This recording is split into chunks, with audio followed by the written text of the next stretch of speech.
Hey guys, we're now at the end of the whole entire unit, the last part of this text, and we're good to go. So what are we going to achieve today? Well, we're going to finish it off and we're going to define the fitting fulfillment view, and then we're going to explore how it is compatible with what most philosophers consider the good life. Okay, so by the way, this is all from the point of view of Wolf. Our overall goal today is we're going to define the fitting fulfillment view and explore why Wolf believes that the view is most compatible with living a successful life. That means that our success criteria is we're going to name, define, and interrelate key terms. We then need to define the fitting fulfillment view, what it actually is, give a definition. And then we need to assess the adequacy of the fitting fulfillment view and discuss its implications for living a good life. And once we've done that, or we're able to understand why she's so passionate about defending the fitting fulfillment view. So can you please write these down, 1, 2, 3, and score yourself on each success criteria. And then after that, can you draw me a picture of a person making meaning in their life? I'd like to see if that meets the criteria that she's set out when she talks about not the bipartite view, but the interactive view between the objective and subjective component that we discussed previously. Cheers. Okay, just letting you know that the bell is about to go, and as a result of that, you may hear some really rowdy teenagers leaving the school. But apart from that, I don't think I'll be disrupted too much. So let's just start off with Wolf's formula here of what she believes creates meaningfulness, or what meaningfulness is. Okay, meaningfulness is something that's created when we're engaging with something worthy, out of reasons for love in a positive way, alright? And she believes that this formula for what meaningfulness is, or more importantly how it's created, is supported by the endoxic method when you combine together both the typically held subjective view, which is find your passion, pursue it, and the typically held objective view, which is find something of which has an independent source of value outside of you, subjective. And she believes the advantage to this is that we're combining both the subjective and the objective element of what it means to live a meaningful life, okay?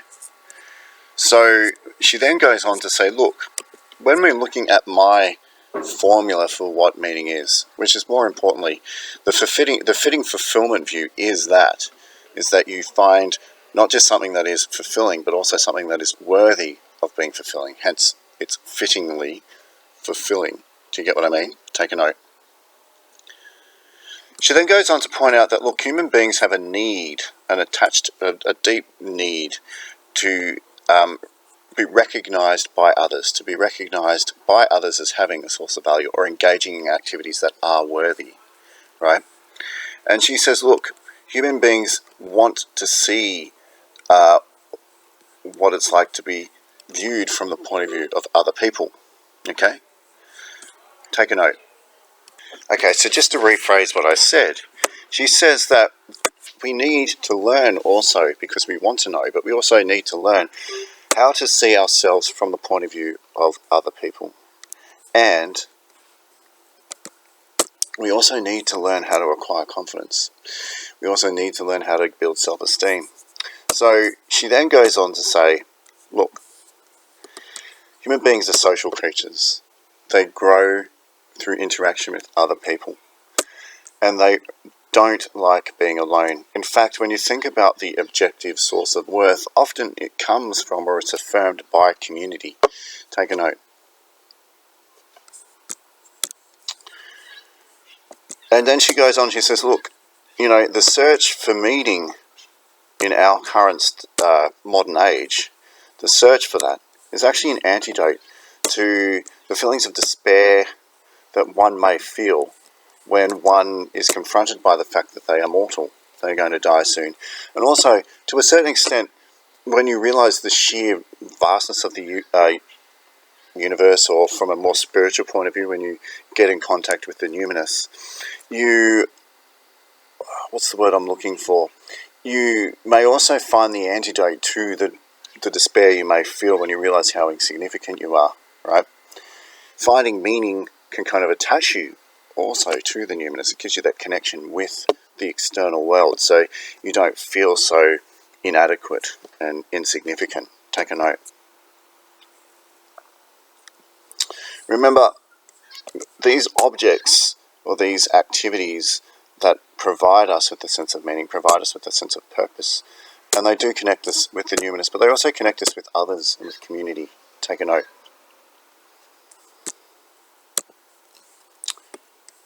She also says too that because of the very nature of the worthiness of an object, they're kind of compelling. They compel you to get engaged in that activity. They have a kind of power that almost compels you towards them. So the compelling nature of a worthy activity can be quite thrilling, right? It can really kind of make your life exciting, and hence it becomes an antidote to any kind of feelings of despair you may have when you realize other things. And not only are they thrilling, they're thrilling because they do connect us with community. They do get us engaged with other people, and they give us an opportunity to share and create and generate a set of core values. Take a note.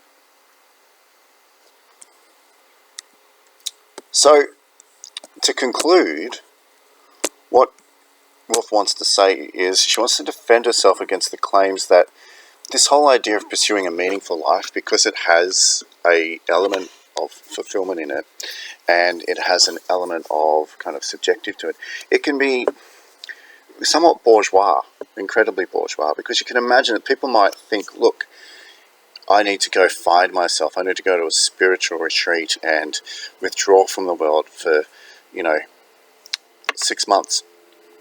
And, and a lot of people would say, look, I mean, to be quite honest, that's only something that a wealthy, middle-class white mum could do, Not many other people are in a position to do that. And also, when you think about it, if she's spending her money on this kind of retreat, where's the money and the resources for real, actual needs that people have?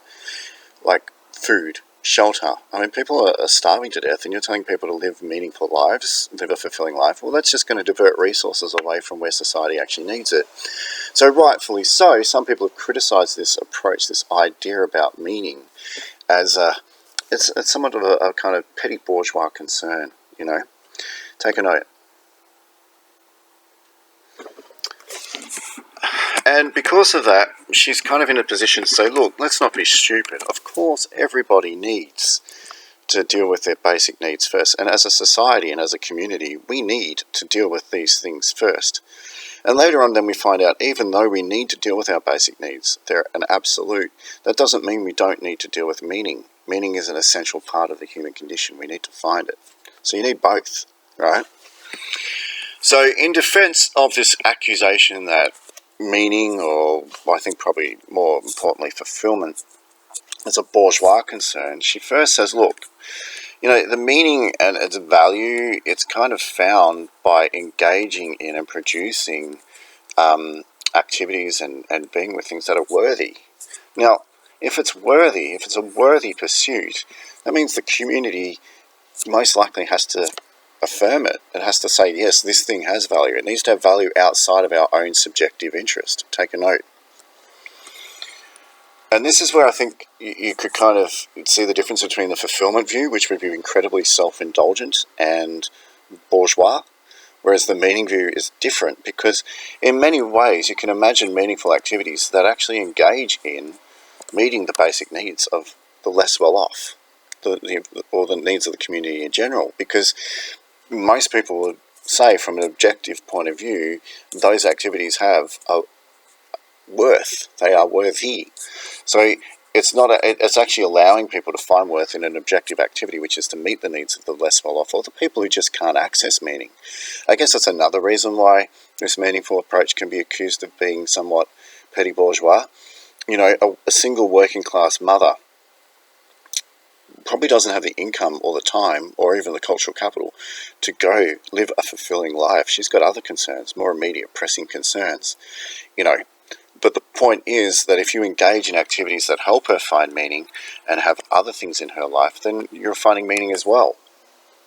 So that's just another concern. It's different from the fulfillment view, because in the meaning view, an activity doesn't always, that's really important, and the activity or the object in concern that is worthy doesn't always, but it could be something that meets the needs of the less well off, or those who can't access meaning, or the needs of the community, that the most basic needs. Take a note. But then she goes on to say something else. Look, people have a need to pursue worthy objects, and in the process they also need to be seen from the point of view of others and from the point of view of community. And meaning is kind of judged a lot by what the community deems as worthy.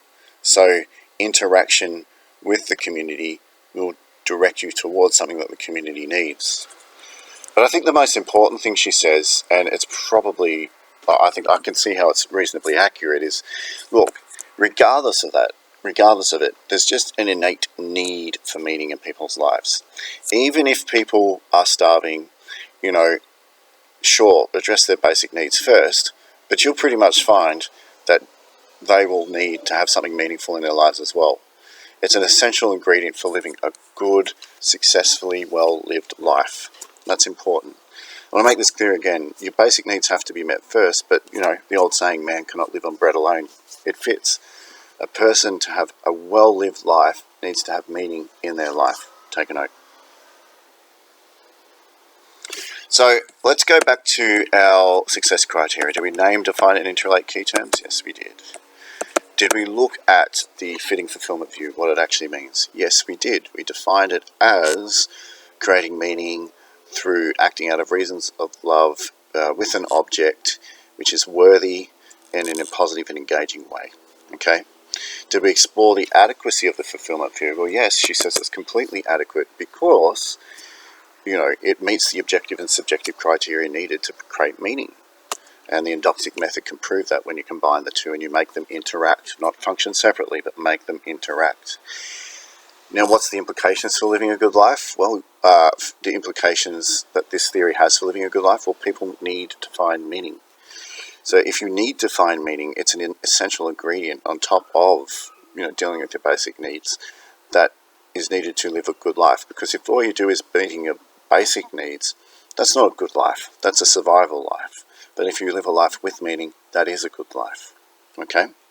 So there, thank you very much for listening, and I hope you took down some really good notes. Move on to the exam-like question. Okay? Cheers.